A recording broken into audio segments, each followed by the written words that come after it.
Another black eye for Facebook. The social networking giant has reportedly revealed the sexual orientation of some users to advertisers. Researchers discovered that targeted ads are sent to accounts of people who have described themselves as gay or straight. Now that means a person who wants to keep their private life private may be actually sharing it. And just last week, we learned some of the most popular apps on Facebook were leaking users' information to advertisers. Technology expert Katie Linendahl joins us now with some ways to protect yourself. Katie, thanks for being with us. Thank you. It's like deja vu. We're always talking about Facebook and privacy. Exactly. All right, so let's get to the bottom of this. Yes. How is this information being used and sold? The big one was last week when we started learning that third-party applications, and I want you to hear the names, the Mafia Wars, the quizzes, the causes, right?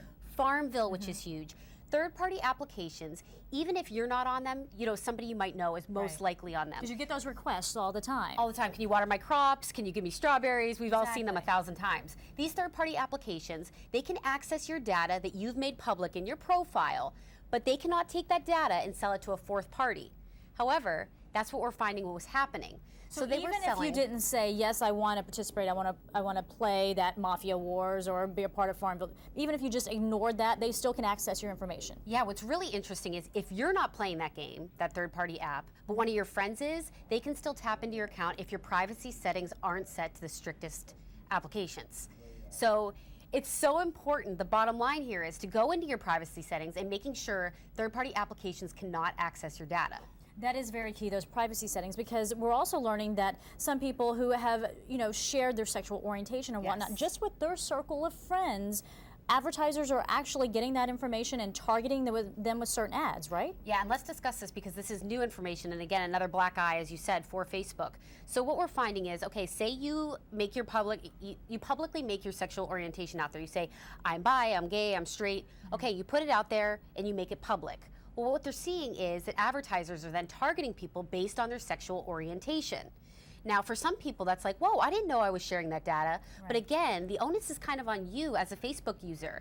If you don't want the world to see it, don't put it out there. And I think your sexual orientation kind of also ties in with your religious views. If these are things you never want anybody knowing, keep them private. It's so important. Yeah, but if you're on Facebook, just by the sheer fact of being on Facebook or any of these social media sites, aren't you assuming to some extent that you're putting that information out there? Whatever you put on there is something that someone is going to see, and possibly advertisers could be one of those people. Yes. If I had $1 for every time I said, if you don't want the world to see it, don't publish it, I'd be rich. So the simple, I guess, answer to all of this is change your privacy setting. Is it that simple, or are there certain little techniques within changing that a lot of people really miss? They don't really understand how to utilize it to the fullest degree. Well, I think what's frustrating is, first off, the laws are not caught up to digital privacy.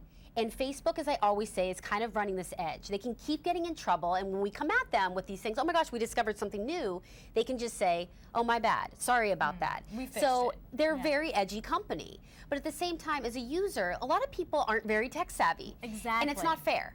And this is very confusing to them. So break it down very simply. What can you do to protect yourself on those privacy settings? Take 2 minutes out of your day. I mean, a lot of people, if you're on Facebook, you're on it for quite a while. Go into your account settings, it's in the upper right, go to account settings, and then go to privacy settings. Go in there and make sure there are no third-party applications, just one little box that can access your data.